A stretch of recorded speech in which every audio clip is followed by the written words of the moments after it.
চলতেছিল, মানুষ যখন মারা যায় তখন তার সব নেক আমল করা বন্ধ হয়ে যায়। ইল্লা মিন সালাসিন, তবে তিনটা আমল এমন আছে মৃত্যুর পরেও ওই আমলের সওয়াব ব্যক্তি পাইতেই থাকে। তার মধ্যে একটা আমল হলো ওয়ালাদিন সালিহিন ইয়াদউ লাহু। কেউ যদি নেক সন্তান রেখে যায় তাহলে সেই নেক সন্তান এর আমল মা বাবার কবরে আল্লাহ পাক অনবরত পৌঁছাইতে থাকে। এই আমল বন্ধ হয় না। আমার ভাই দোস্ত, মা বোনদেরকে বলবো, একটু যদি আমরা খেয়াল করি তাহলে বিষয়টা আমাদের হয়তো দিলের মধ্যে লাগবে। আমি নামাজ পড়ি, যেদিন আমার রূহ বন্ধ হয়ে যাবে, চলে যাবে, ওদিন আমার নামাজও বন্ধ হয়ে যাবে। আমি নিজে নেকামল করি, যেদিন আমি চোখ বন্ধ করব ওইদিন আমার নেকামলও বন্ধ হয়ে যাবে। কিন্তু আমি যদি আমার সন্তানকে নেককার বানাইতে পারি, নবীজি বলেন এই আমল আর বন্ধ হবে না। তুমি চলে যেতে পারো কিন্তু তোমার আমল বন্ধ হবে না। তাই সন্তানদেরকে নেককার বানানো, এটা একজন জ্ঞানী মা বাবার জন্য বিশাল বড় উপার্জন। আমরা সকলেই চেষ্টা করব। আমি আপনাদের সামনে পবিত্র কোরআনে কারিমের সূরাতুল লোকমানের 13 নম্বর আয়াত তেলাওয়াত করেছি, কিন্তু আপনাদের কাছে অনুরোধ থাকবে সূরা লোকমানের পুরাটাই আমরা পড়ার জন্য চেষ্টা করব। হযরত সাইয়্যিদানা লোকমান, কারো কারো মতে তিনি নবী ছিলেন, আবার কারো দ্বিমত আছে। এটা আমাদের আলোচ্য বিষয় নয়, বরং আল্লাহ পাক তার কিছু আমলের কথা কোরআনে বলেছেন, ওইটা আমাদের শোনার দরকার। হযরত লোকমান তিনি তার সন্তানদেরকে নসিহত করেছেন, তরবিয়ত দিয়েছেন, শিখাইছেন। ওইটা আল্লাহ পাকের কাছে অনেক পছন্দের হয়েছে, এই জন্যে আল্লাহ পাক সেটা কোরআনের অংশ বানায় দিছে। আল্লাহ বলেন, সকল মা বাবাকে বলেন, ওয়াইদ ক্বালা লোকমান, হে মা বাবারা তোমরা শোনো, তোমরা যেমন মা বাবা হয়েছ, লোকমান উনিও একজন বাবা ছিলেন। দেখো তো উনি ওনার সন্তানদেরকে কি তরবিয়ত দিছেন। উনি ওনার সন্তানদেরকে বললেন লিইবনিহি ওয়া হুয়া ইয়াইজুহু, তিনি তার সন্তানদেরকে নসিহত করতেছিলেন, বুঝাইতেছিলেন, তরবিয়ত দিতেছিলেন, শিক্ষা দিতেছিলেন। সেই শিক্ষার একটা পাঠ হলো, উনি ওনার সন্তানদেরকে বলেছিলেন, ইয়া বুনাইয়া, হে আমার সন্তান, হে আমার সন্তান, তুমি শোনো, তোমার প্রতি আমার জোর নির্দেশ, লা তুশরিক বিল্লাহি শাইআ, কখনোই কোনো অবস্থাতে আল্লাহ পাকের সাথে কাউকে শরীক করবা না। ঈমান ঠিক রাখবা, কখনোই গায়রুল্লাহর সামনে মাথা নত করবা না, কখনোই তোমার চিন্তা চেতনা ইয়াকিন বিশ্বাসকে নষ্ট করবা না। সব সময় আল্লাহ পাকের উপরে ভরসা রাখবে, ইয়াকিন রাখবে, বিশ্বাস রাখবে। আল্লাহর সাথে যেন কাউকে শরীক না করো। ইন্না শিরকা লাযুলমুন আযীম, মনে রাখো আল্লাহ পাকের সাথে কাউকে শরীক করা সবচেয়ে বড় অন্যায়, সবচেয়ে বড় জুলুম। সুতরাং হে আমার সন্তান, কখনোই তুমি এই কাজ করবা না। এটা হযরত লোকমানের অন্যতম একটা নসিহত ছিল। এভাবে চলতে চলতে অনেকগুলো নসিহত আল্লাহ পাক এখানে বয়ান করেছেন, আমি সবটা বলছি না। তার মধ্যে আরেকটা নসিহত আপনাদেরকে শোনাচ্ছি। তিনি বলেন, ইয়া বুনাইয়া, এটা হলো প্যার এবং স্নেহ মমতার শব্দ। নিজের সন্তানকে অত্যন্ত স্নেহ মমতার সাথে উনি বলেছেন, ইয়া বুনাইয়া আকিমিস সালাত, হে আমার সন্তান, অবশ্যই তুমি নামাজ পড়নেওয়ালা হবে। আল্লাহ পাকের সাথে কাউকে শরীক করবে না। আরেকটা নসিহত হলো তুমি নামাজ পড়বে। 3 নম্বর ওয়ামুর বিল মারুফ, সবসময় নেক কাজ করবে, নেক কাজের নির্দেশ দিবে মানুষকে, নেক কাজের দাওয়াত দিবে, ভালো কাজের দাওয়াত দিবে। 4 নম্বর ওয়ানহা আনিল মুনকার, এবং জীবনের কখনো যদি তুমি খারাপ কাজ কাউকে দেখো করতে, নিষেধ করবে। মানুষকে অন্যায় থেকে মানুষকে বারণ করার চেষ্টা করবে।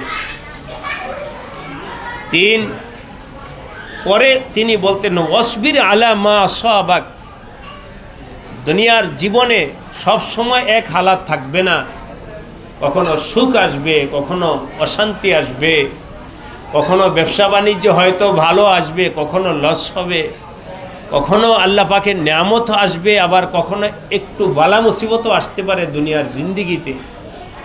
যখন এই দুনিয়ার জীবনে কোনো বিপদে পড়বে, ওয়াসবির, ধৈর্য ধারণ করবে।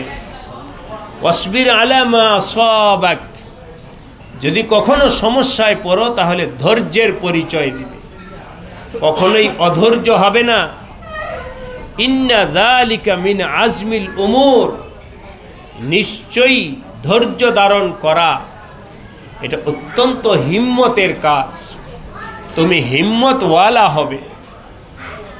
আমি সকলকে বলবো, এই ধারাবাহিক আলোচনাটা যারা বাবা আছেন তারা যেন সবার কাছে সবিনয় অনুরোধ করে বলেন, নিজের সন্তানকে এই বাণীগুলো পৌঁছাবেন।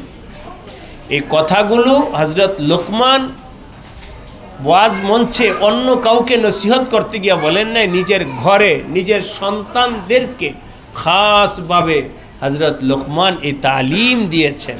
আল্লাহ পাক সেটা পছন্দ করেছেন, কোরআনের অংশ বানায় দিয়েছেন। তাই আমরা চেষ্টা করব, সবাই, মায়েরও চেষ্টা করবে, আবার বাবারাও চেষ্টা করবে এই আমলটা করার জন্যে যে নিজের সন্তানদেরকে কম পক্ষে এতটুকু যেন হয়, ঈমান এবং নামাজ, এই দুইটা জিনিস যেন অবশ্যই আমরা নিজের সন্তানদেরকে আমলে আনার জন্য চেষ্টা করি। আলহামদুলিল্লাহ, আল্লাহ পাকের ফজল করম, আজকে আমরা এখানে মোবারক মজলিসে শরিক হয়েছি। আপনারা অবশ্যই দাওয়াতনামাটা পড়েছেন। আমাদের অত্যন্ত মোহাব্বত, আস্থা এবং প্রিয় ব্যক্তিত্ব জনাব আলহাজ আব্দুল আজিজ মোল্লা সাহেব, এবং এই মজলিসে আমাদের উপস্থিত আছেন আমাদের জনাব আব্দুল আজিজ মোল্লা সাহেবের পিতা জনাব আলহাজ আব্দুল আউয়াল মোল্লা সাহেব, আরও মুরব্বীরা উপস্থিত আছেন। আমরা দোয়া করি আল্লাহ পাক মুরব্বীদেরকে হায়াতে তাইয়্যিবা দান করেন। আমিন। এবং আমাদের জনাব আব্দুল আজিজ মোল্লা সাহেবের মেয়ের দিক থেকে নাতিপতি এবং ছেলের দিক থেকেও নাতিন আল্লাহ পাক দিছেন, এটা আল্লাহ পাকের পক্ষ থেকে তোহফা, আল্লাহ পাকের পক্ষ থেকে উপঢৌকন। এবং সেই হিসাবে আমরা বলতে পারি আব্দুল আজিজ ভাইকে আল্লাহ পাক দাদা এবং নানা উভয়ের নেয়ামত দিচ্ছেন। এটা অত্যন্ত এই বয়সে, বিশেষ করে শেষ বয়সে আল্লাহ পাকের কুদরত হলো, ধন সম্পদ দ্বারা অতটুকু তৃপ্তি পাওয়া যায় না যতটুকু নানা নাতি এর দ্বারায় মানুষকে আল্লাহ পাক শান্তি দিয়েছেন। এটা আল্লাহ পাকের এক নেয়ামত। আমরা দোয়া করি আল্লাহ পাক ওনাকে, ওনার নাতিপতি সবাইকে আল্লাহ পাক হায়াতে তাইয়্যিবা দান করেন, নেক হায়াত দান করেন, নেককার হওয়ার তৌফিক দান করেন।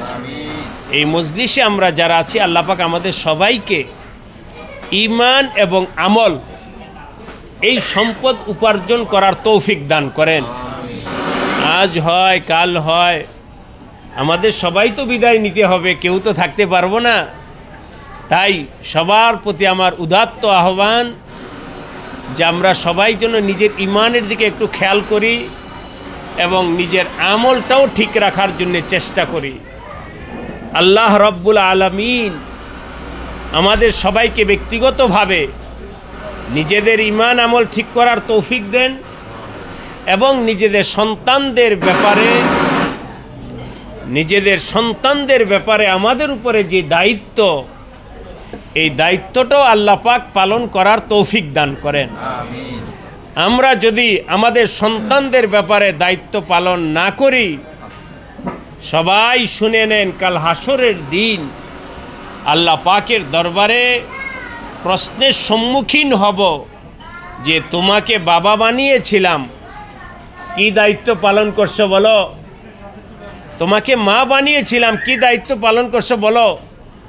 ওই দিন সবাইকে আল্লাহ পাকের দরবারে যদি সঠিক উত্তর দিতে পারি তাহলে নাম পুরস্কার পাব, আর যদি আমরা যথাযথ উত্তর দিতে না পারি শর্মিন্দা লজ্জিত হতে হবে।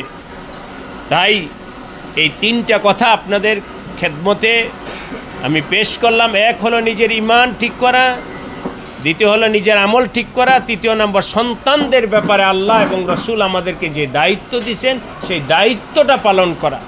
আল্লাহ পাক আমাদের সবাইকে কবুল করে নেন, আজকের মজলিসকে কবুল করেন। ইনশাআল্লাহ এখনই দোয়া হয়ে যাবে। তবে একটা কথা একেবারেই সংক্ষেপে বলছি, আমাদের দাওয়াত নামার মধ্যে হয়তো আমরা ইঙ্গিত পেয়েছি, আজকে অনেক ক্ষেত্রে আমরা কোরআন সুন্না মুসলমান হওয়া সত্ত্বেও কোরআন সুন্নার দিক নির্দেশনা অনুযায়ী না চলে বিজাতীয় রসম রেওয়াজ, অন্যের দেখা দেখি যে কাজ আমাদের উচিত নয় এমন কাজও আমরা করে ফেলি। তার মধ্যে একটা কথা হলো সন্তানদের জন্যে জন্ম দিবস, আরও অনেক দিবস আমরা পালন করি। এটার কতটুকু গুরুত্ব ইসলামে আছে, কোরআন হাদিসে আছে, এটা আমাদেরকে জানার দরকার।